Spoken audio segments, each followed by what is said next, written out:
Ang pag-uusapan natin today is about business.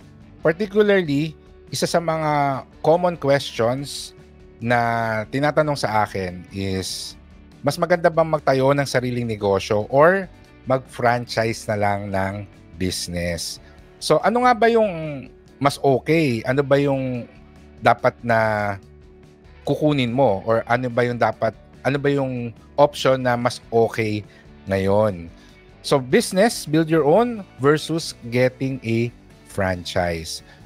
Especially sa mga OFWs, I think starting your own business is one of the best ways to make sure that you can come back home. Kasi kailangan mo ng source of income pag umuwi ka sa Pilipinas. And minsan, dahil nagtrabaho ka ng matagal abroad, mahirap na maghanap ng employment pagbalik sa Pilipinas. And kung may mahanap ka man, I don't think it will be as high as your salary abroad. So starting a business makes sense. And actually sila yung madalas magtanong sa akin, mas maganda bang magtayo ako ng business or kumuha na lang ng franchise? So first of all, I would like to say that there is no better option. Okay? It all depends on the risks that you're willing to take. So may pros and cons yung building your own business. May pros and cons din yung getting a franchise. Ang tanong lang is, ano yung mga cons, ano yung mga disadvantages na okay lang sa'yo? Ano yung mga risks that you are willing to take? Based on that, I think it will be easier to check and see kung ano yung better option for you. But in general, walang mas maganda dun sa dalawa. Pwede kang magtayo ng sarili mong negosyo kung willing kang i-accept yung mga risks of starting your own business, or you can get a franchise business if you're okay with the disadvantages of owning a business franchise. But ano ba yung difference talaga nilang dalawa? So let me run through 7 main differences of building your own versus franchising a business. The first difference between the two is that sa pagtatayo ng sarili mong negosyo, it requires a lot of planning. Siyempre, you're building a business from the ground up and ikaw talaga lahat ng magpaplano. Even the name of the business, sino yung supplier, ano yung pricing, etc. Ikaw lahat yung magsiset niyan. Versus sa franchising na there's really very little need to plan when you're franchising a business because you will just be given an operating manual at susundin mo na lang siya. With this factor, I would say na mas okay yung franchising kasi wala masyadong planning na kailangan. So kung kapos ka sa oras, wala ka masyadong oras, then hindi mo pwedeng i-risk yung maraming planning sa building your own business. So better to just get a franchise. The second point or second difference that they have is that building your own will have variable startup costs. Pwede kang magtayo ng sarili mong negosyo kahit na maliit na kapital lang. Kahit nga wala minsan may mga laway lang ang puhunan. So kaya tayo merong saying na laway lang yung puhunan dahil may mga negosyo talaga na hindi mo kailangan mag-cash out para maitayo. Siyempre may mga diskarte yan. But when you're starting your own business, it can be variable cost. Depende kung ano yung scale nung business na gusto mong itayo. Minsan, gusto mo ng restaurant pero kulang pa yung kapital mo. Okay lang, magtayo ka muna ng mas maliit na version. Yung iba, karinderya lang muna, or yung iba, nagki-catering business lang muna. And then eventually, they build up their funds so that they can open their own restaurant. So variable yung startup cost. Versus sa franchising. Yung franchising, meron talagang franchising fee, meron talagang mga setup cost, and ang maganda dyan, kahit na mataas, fixed. So you can just approach a franchising company and then ask them, magkano ba yung kapital na kailangan ko? And sinabi nila, kailangan mo ng 3 million para itayo itong business na to, then at least meron kang target na pwedeng pag-ipunan para matayo yung franchising. Pero, yun nga, mataas ang startup cost. A good example for this would be nung meron akong kaibigan na nag-franchise ng laundry shop. If I'm not mistaken, yung franchising nung laundry shop niya, gumastos siya ng mga around 900,000 pesos. Nung nag-franchise siya, na tutunan niya kung paano magpatakbo ng isang laundry shop. So nagtayo siya ng second branch pero hindi niya na kinuha yung franchise. So sa ibang branch, nagtayo siya ng sarili niyang laundry shop.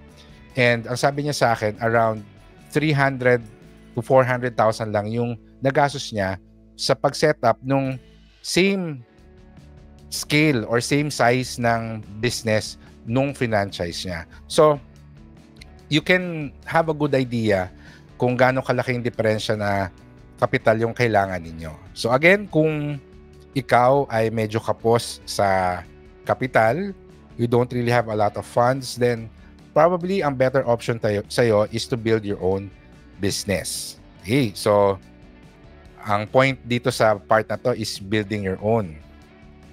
Next, when you're building your own business, you learn as you go. However, sa franchising, there is training provided.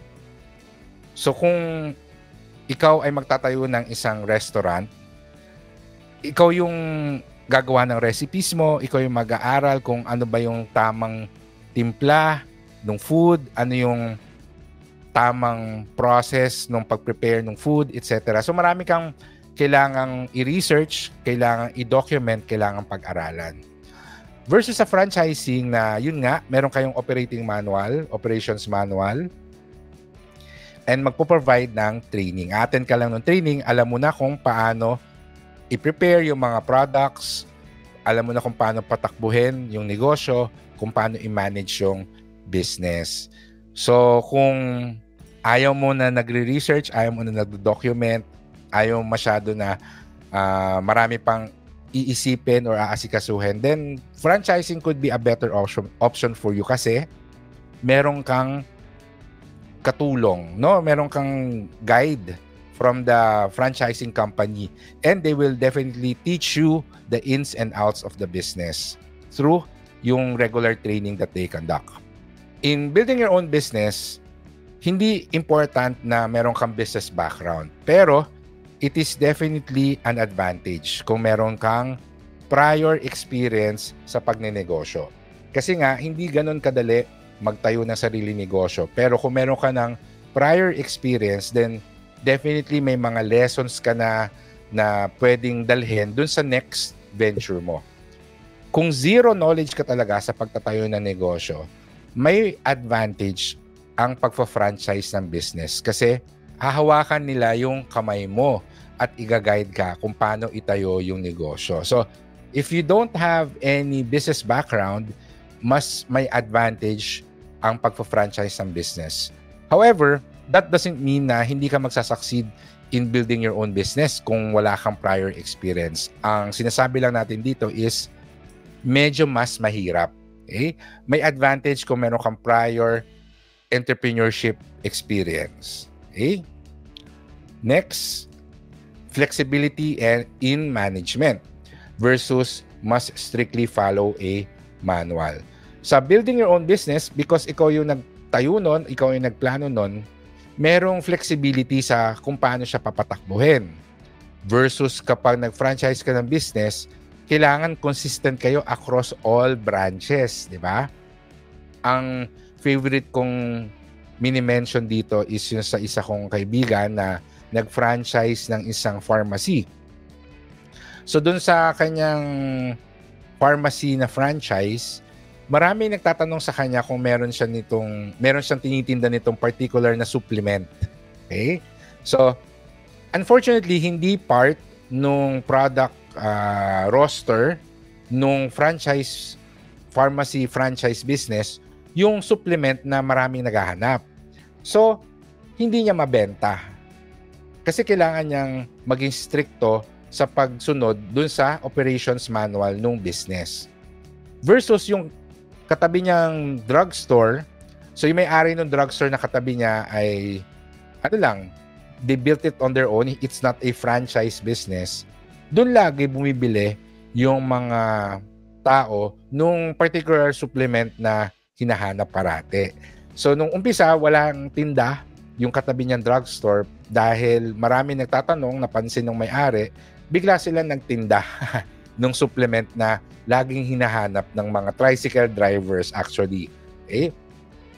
It's also the same dun sa isa kong kaibigan na may food cart business na franchise. Since nasa isang tricycle terminal siya, this was way before, maraming naghahanap kung nagtitinda siya ng load. Sabi niya, bakit naghahanap yung mga tao ng load sa akin? Food cart business nga ako. Apparently, yung dating nandun na food cart business, nagtitinda ng cellphone load. So, akala ng mga tao, nag-iba lang yung business, but it's the same owner. Kaya tinatanong kung nagtitinda siya ng load.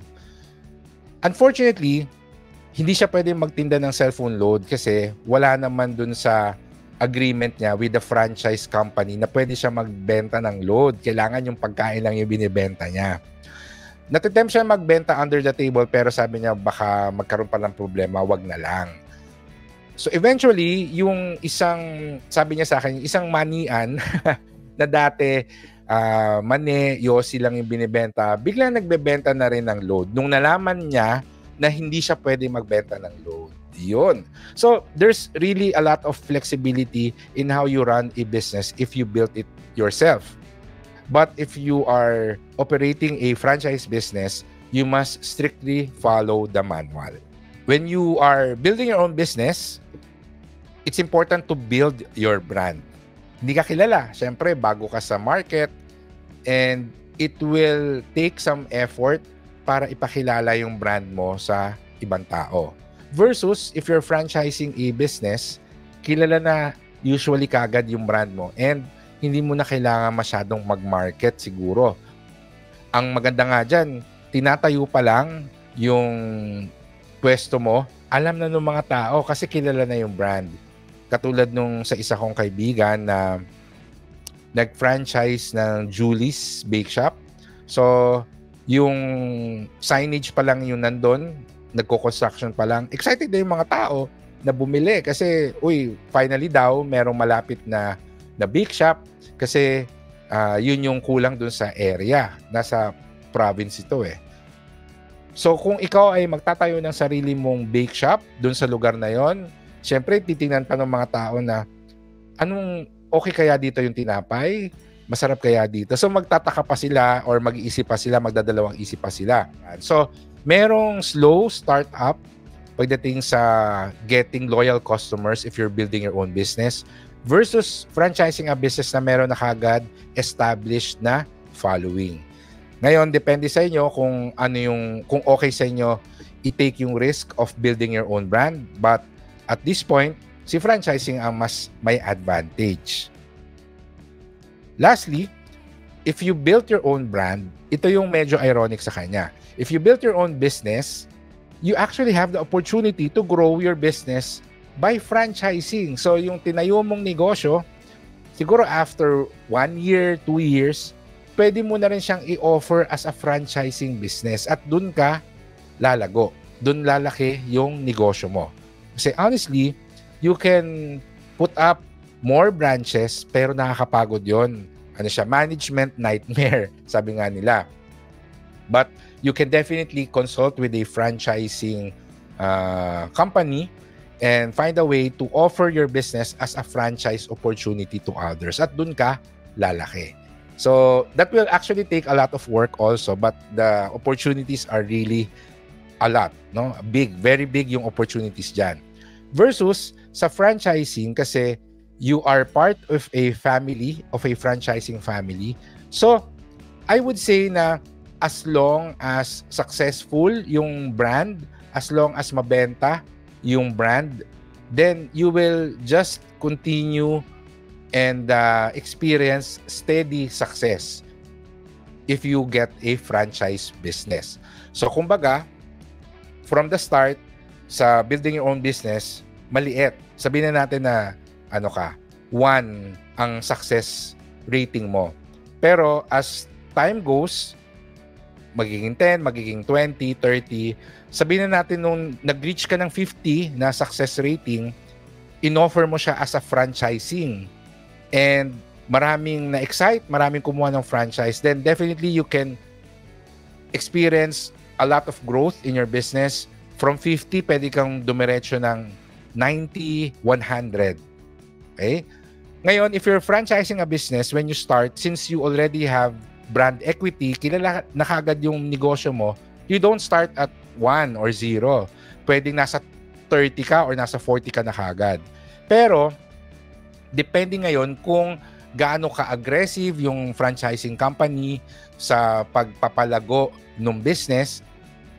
Most of the time, ano lang siya, slow and steady. So, after a few years, pwedeng from 30, nagiging 50, tapos magiging 60, 70. So, mas mabagal yung growth if you are franchising a business because, alam mo yon, kapag malaki yung sasakyan mo, mas mahirap i-maniobra. And if you are a franchise company, kasama mo lahat nung kumuha ng franchise mo. So, hindi ganun kadali mag-decide ng changes or maggumawa ng desisyon sa negosyo kasi ang daming maapektuhan. Kaya slow and steady ang growth ng franchising. Versus, if you build your own business, maliit lang yung sasakyan mo, kayang-kaya mong i-maneuver kung saan direction mo gusto dalhin. And that results to some opportunities that only you can seize, no? And may mga growth opportunities talaga dyan na madaling mag-scale up. Okay? So these are the main differences of building your own business and franchising. So kung magtatayo ka ng negosyo, weigh your options. Ano ba yung mga pros and cons of each choice? And alin yung mga disadvantages na okay lang sa'yo? Ano yung mga risks na willing kang i-take? If you're thinking of starting a business, you can definitely build your own if you're feeling more courageous. But you can just get a business franchise if you want guidance and if you want to just enjoy the fruits of running your own business without really thinking about a lot of the moving parts of the business.